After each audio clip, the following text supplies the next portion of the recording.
It's the First Order show starring Snoke, and he's flanked by his ever-present sidekicks Overbite, Underbite, and Roofy.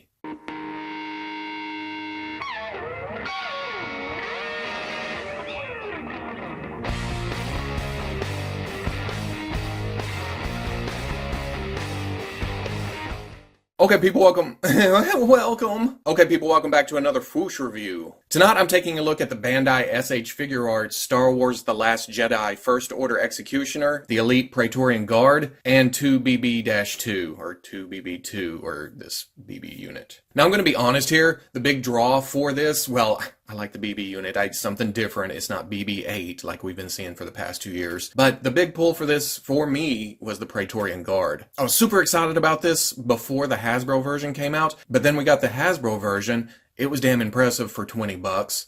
So I'm wondering how this stacks up against that. Plus, I haven't gotten the Black Series Guard 4-pack that includes this version of the Guard. So this will be my first figure of that one with that style mask. And continuing with that honesty, I probably wouldn't have ordered the First Order Executioner. I like the standard First Order Trooper that we got in the Figuarts line, but it's a little bit small, it's a little bit off color from the rest of my troopers, which is okay. I use it as a female on my shelf, but to get that again with just some black splashed here and there, but I got the whole set because of the BB unit. Now, taking a look at the package here, well, besides this one, it's your standard Figuarts Star Wars packaging for, different size characters. For the sequels, you get this copper color around the edging and around the rest of the package, but you still get a big window to show most of what's in there. A lot of hands, a lot of figure, a lot of weapons. On the side, promotional shots for both figures. On the back, again, more pretty promotional shots showing all the poses, showing all the accessories. Down here, we get a bunch of warnings, a bunch of unreadables. Probably says something like, sucker. Then this one says, good luck with us ever releasing a Snoke for this figure to guard. On the side, we just get the Star Wars logo, more of the graphics. On the top, same thing. On the bottom, more unreadables. I'm guessing it's legalese. Got a barcode. And then for the BB unit, since it's an exclusive, it only comes when you buy this set. It's not going to be sold at retail, I'm guessing, so it's just a box. There's no window. There's no anything to it. On the back, a bunch of unreadables. Probably says something like, not gonna roll on its own. But I'm okay with this. I just want the figure inside. So I'm gonna get these out of the package and see how these stack up. Okay, right out of the package, the BB unit requires some assembly. It comes like this, and then it also has the antenna. Before I pop that on, you can see that it's a ball joint on top of, well, it's a dumbbell joint, really. Ball joint down in the bottom, ball joint on top, so you get this much movement. I'm gonna pop that on. And yeah, it moves around. I don't know which side's the face. I'm guessing it's that. Then you put the antenna in the hole, I'm guessing?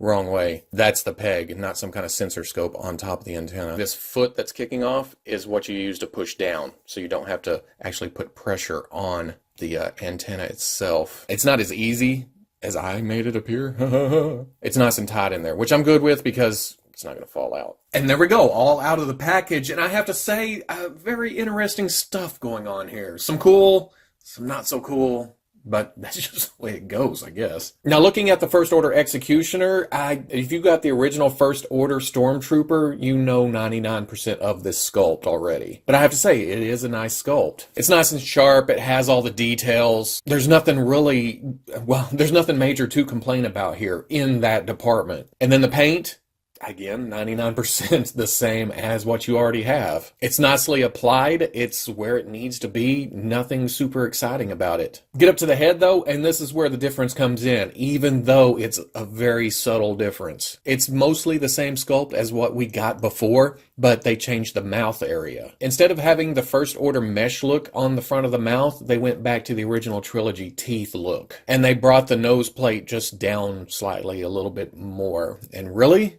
that's about it. Well, except for the black stripe going over the right side of the helmet. Now, for the Elite Praetorian Guard, there's a lot of interesting stuff going on here. The sculpt is nice. Everything flows into each other. I like how they did the arms here, that Michelin Man look. It's not as nice as what we saw on the Hasbro figure, but they definitely did their own thing and the best they could with the design from the movie. But I do like how they differentiated between the armor plates and the undercloth look. They went with a matte red and then a shiny red for the armor pieces. The legs are a little bit plain in the sculpt department, but it's something you won't see most of the time. And then get up to the head. This is a weird one. Like I said, this is my first time with this version in plastic form, and it's okay. It's not my favorite, just look-wise, but having it is nice. If it's in the movie, I like to have a plastic representation of that, even though it may not be my favorite look of the guards. But from what I've seen of pictures and such, Figuarts did a good job of conveying the look to plastic form. And then for 2BB-2, the sculpt is nice. It's symmetrical around. It's a little bit cheap feeling. And then you get to the paint, and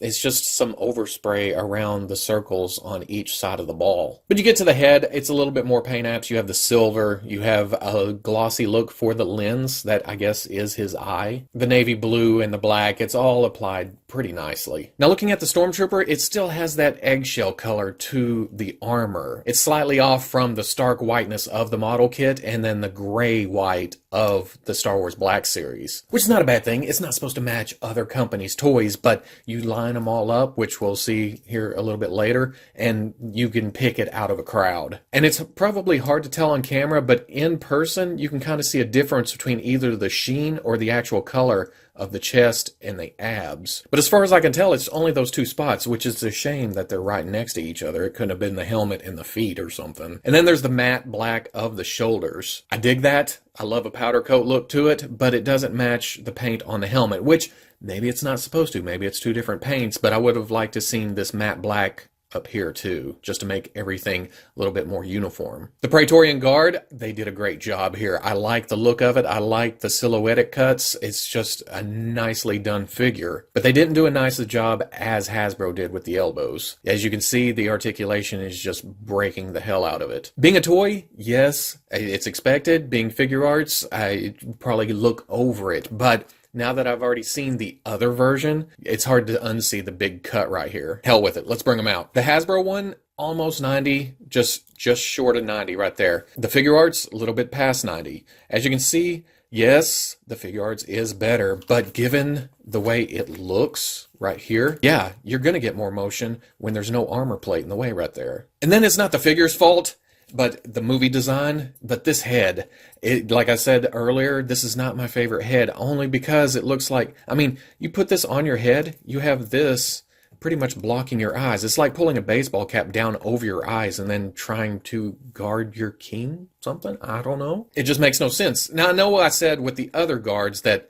because of this grill or whatever it is, covering the face, it's probably hard to see out of. This is even harder because there's a big-ass metal plate in front of your face. So while it's nice to have this design, I don't know how much I actually like the design itself. And then finally, their solution to the shoulder pads. You still lose some up movement with the arm right there, but it's actually double shoulder pads. This under shoulder pad is on a ball joint, I think, or some kind of hinge into the shoulder, and then the top shoulder pad is actually on a ball joint on top of that. So it's a double piece right there. And then it comes back down nicely, or you can bring it down. And with the ball joint in the shoulder being like it is, you can bring the arm down and make that a better cut all the way down from the shoulder to the arm. And then for the 2BB-2, the BB unit, it's a bit cheap. Now, I understand that it can be cheap because it's a freebie. I'm not going to complain about that too much, but this is essentially just a hollow ball. And it seems like the head was almost made in a different place than the body. It was like,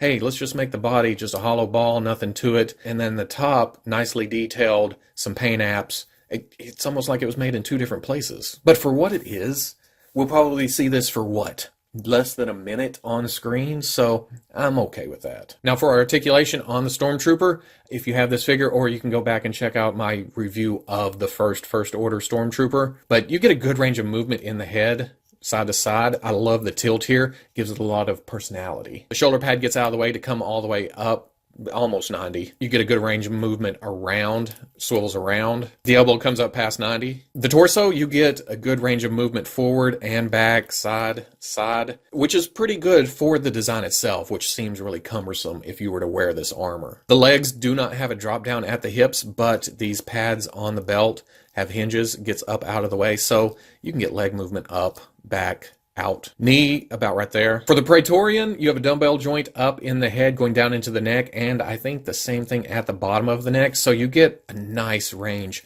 of movement. You can come up, you can go forward, You get a lot of tilt to the sides, then of course swivel. You get kind of a dumbbell joint in the shoulder. It balls into the torso inside a cup right here to cover up the articulation, or the big gap gives you a lot more range of movement there. Out to a hinge in the shoulder. We talked about the shoulder pads. It lets it come up to here, but it's so nicely done. You come down and that armor just covers that hole completely, even though the cup already does that. So it's like a double layer protection for your shoulder. There's a bicep swivel. Now I have had a problem with this when you try to come too far forward, of this popping off, but it's just a mushroom peg. It pops back on, and it's mostly from me trying to overextend the arm. Comes up just barely past 90. Figuarts joint in the wrist, but you do have a drop down to give the wrist more range of movement right there because of the armor plates coming over themselves. In the in position, not a lot of range right there. In the out position, pretty good range. Torso is a dumbbell joint with a cover piece in the middle right there. So you can get forward, you can get back,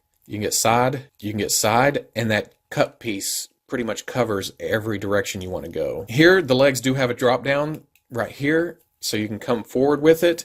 It's not a great range of movement, and these, not as soft as they could have been. It's the same problem I had with Kylo Ren. They just try to get in the way. You can get out, back, then you push that back up into the crotch. It's not as smooth as what we usually see with Figuarts. I don't know, it seems like the crotch is wider or something bumps into it. Single hinge knee, but you get up most of the way. Hinge at the ankle, but the armor comes down and covers a lot of that. You can't get that much though. It has side to side joint and then a toe joint that comes up to about right there. And then the BB unit, it's a dumbbell joint, ball in the body, ball in the head, but the one in the head doesn't really do a lot. You pretty much get a swivel right there, and then this amount of range of movement. For the executioner's accessories, you get several sets of hands. You get 2 fists, you get 2 trigger finger hands, you get 2 open, hold the weight of the weapon hands or relaxed look. And then I think new for the Stormtrooper is this closed grip hand. Now all the hands pop on and off fairly nicely, except for those new grip hands, and those are tight as hell. You can almost look and it looks like the hole is smaller than the ball on the end of the wrist. And then for other accessories, he comes with this pistol. It's a nice sculpt. It's what we've seen with the First Order before. But he also comes with another one, and it has 2 pegs on the side. Now, they're not that obtrusive, so I don't know why they gave a second one, but this is for plugging into the holster on the hip. And then he comes with the standard First Order Stormtrooper blaster. Nice paint apps, nice sculpt, and it does have the flip down extra handle, whatever that is, on the front of the blaster. And then to make him an executioner is this axe executing thing, whatever this is. Instead of having 4 hinges on it for those silver parts to flip out or whatever, it's 2 different heads for the staff. You have in the closed position, and then you have an open position one. And I especially like the color of the silver. I don't know if it's a different silver than what we usually see, but it really stands out against the rest of the figure. And to switch that out, you pull off the head of the staff. You get the white part right there, and the pin is a D-peg, so you can only put it on there one way. I guess that's to keep the head of the staff from rotating when it's on there, but yeah, easy enough. And then for the Praetorian Guard's accessories, he has several sets of hands also. He has 2 fists, he has 2 relaxed hands, and then he has 2 grip hands. Like I said, there's extra articulation at the wrist here that pulls out, but it doesn't really keep you from pulling the hand off. But you may have kind of a problem putting the hands on because it really goes back in there pretty far. You got to really get it in there to put the hand on. The good thing about the hands here are that they are very soft, and I don't know why they did it different on this figure. In fact, after messing around with this guy for a while, I wish all the Figuarts hands were this soft. It makes it easier to pop on the ball, they stay on the ball, and it's easier to put stuff in the hands. It just seems like a nice solution. But he also comes with this sword-looking thing, or stab. It doesn't really look like it's sharp on the sides, but it's pointy. And then he comes with a whip, which I'm assuming is the first weapon extended out and turns into a whip-type weapon. Now, while this is pretty stiff, it's not going to bend on you or anything. It's very sword-like. This is soft, except at the handle. It looks like 2 different materials melded at the hilt. So you can kind of get a whip action out of it, but it pretty much stays like that. And then he comes with 2 of these blade type weapons. Now, these are very cool. I kind of like these more than the other weapons I've seen. I like symmetrical weapons. You're holding 1 in each hand. It's a cool look for the figure. One of them has a pin on the end, the other doesn't. So you would assume that these go together somehow. You can attach them, but there is no hole. There's no nothing. Instead, it comes with a long staff that's one piece of plastic, and it looks like the two other weapons stuck together. And I kind of like this better than worrying if I'm going to break the peg or it bending or it being a softer material. This just works out better, I feel like. Plus, it gives you a little bit more value for your money. It's just easier to put in the hand when it's soft like that. Of course, I knock it right out, but it grips. It melds right back to position and doesn't have a problem at all holding on to it. And then for the BB unit, he comes with a clear stand. That's about it, which I wasn't expecting anything else. But the stand doesn't seem to fit as nice as you think it would on the bottom of the BB unit. If you get it to the side, it's going to tilt over. It doesn't grip it like you feel like it should. But you gotta have that because there is no way that this stands up without a stand. For comparison, here's the First Order Executioner with the First Order Stormtrooper, both figure arts. It's the same figure. But if you look super close at the mask, you can see the differences in the mouth area. The new First Order Trooper has a more narrow mouth, and it has that teeth look to it. And then here's the First Order Executioner next to the Black Series First Order Stormtrooper. Again, you can see the color difference and definitely a height difference. For the Elite Praetorian Guard, here he is with the Hasbro Star Wars Black Series First Order Stormtrooper. Makes it look a little bit shrimpy, which we're used to when it comes to figure arts, but here he is next to the Hasbro Star Wars Black Series Praetorian Guard. For some reason, Figure Arts likes to make their armored characters just a little bit shorter. But because of the drop-down leg feature, you can give him a little bit more height. Not enough to give him the edge on the Black Series, but in a display, if they're away from each other or around the throne or however you display it, you could probably display these together. And then for the 2BB-2 comparison, from left to right, there's, well, the 2BB-2. There's the Bandai Model Kit BB-8. There's the Mafex BB-8 and the Star Wars Black Series BB-8. Not a bad size at all. It fits in with the rest of them.